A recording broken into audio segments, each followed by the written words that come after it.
मैं एक प्रवासी बिहारी हूँ। एक मित्र ने एक व्हाट्सएप मैसेज भेजा जिसमें बिहार से संबंधित एक न्यूज जो आजकल बहुत चर्चा में है उसकी जानकारी मिली। न्यूज़ पढ़ने के बाद रोया जाए या हंसा जाए ये बड़ा मुश्किल था डिसाइड कर पाना, लेकिन उसका जो सारांश था उसको मैं एक क्रिटिक व्यू के रूप में शेयर करना चाहता था।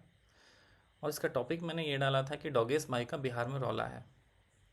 बिहार में डॉगेश भाई का जलवा है।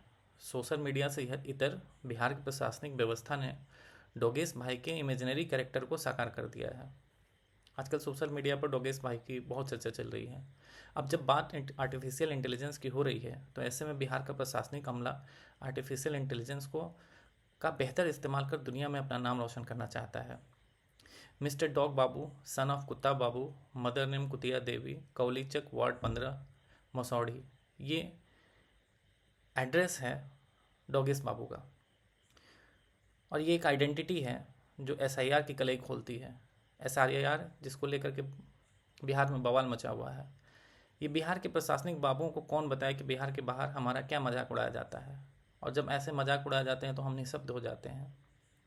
व्यवस्थाओं की अव्यवस्था का आलम यह है कि निवास प्रमाण पत्र मात्र एक मजाक नहीं है, बल्कि यह वो सच्चाई है जिसे हर बिहारवासी जानता है। अभी कंप्यूटर ऑपरेटर, इशूइंग अथॉरिटी यानी कि ऑफिसर ऑफ रेवेन्यू और एप्लीकेंट पर एक एफआईआर दर्ज कर सबने अपना पल्ला झाड़ लिया है। पर इस हकीकत से किसी को कोई वास्ता नहीं कि इलीगल माइग्रेंट्स को बिहार में डॉक्यूमेंट्स कैसे मिल जाते हैं। यह एक जीता जागता नमूना है।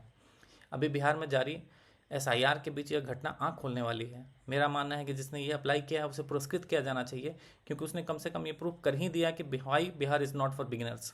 ये जांच का विषय होना चाहिए कि प्रमाण पत्र के माध्यम से क्या डॉग बाबू अपना नाम वोटर लिस्ट और यूआईडीआई में तो लिस्ट नहीं करा चुके हैं, या कहीं पासपोर्ट जारी तो नहीं हो गया है। यह अति गंभीर मामला है। प्रमाण पत्र जारी करने की पूरी प्रक्रिया की जांच होनी चाहिए। क्या पासवर्ड आईडी के साथ कोई कॉम्प्रोमाइज़ तो नहीं हुआ है, और यदि हुआ है तो यह सीमित घटना नहीं हो सकती है। ऐसे कई नए करेक्टर को प्रमाण पत्र मिल सकता है जिसे यह मामला उजागर किया है उसे पुरस्कृत किया जाना चाहिए और उसे प्रशंसित भी किया जाना चाहिए, न कि उसे प्रताड़ित किया जाना चाहिए जिसने इस प्रशासनिक झोल को सार्वजनिक किया है। मेरा अपना मानना है कि बिहार में जो एडमिनिस्ट्रेशन की लचर व्यवस्था है उसमें ये चीज़ें काफ़ी कॉमन है, और ऐसी चीज़ें और ऐसी घटनाएं होती रहती हैं। तो कम से कम ये एक हमारे मुंह पे तमाचा है कि बिहार की प्रशासनिक व्यवस्था किस तरह से काम कर रही है, और जो प्रमाण पत्र जारी किए जा रहे हैं वो प्रमाण पत्र कैसे मिल रहे हैं। एसआईआर को लेकर के जो बवाल मचा हुआ है कि डॉक्यूमेंट्स लोगों के पास नहीं है, तो ये तो एक प्रमाण है कि डॉक्यूमेंट्स आखिर कैसे बन रहे हैं और उनका वेरिफिकेशन किस तरह से हो रहा है।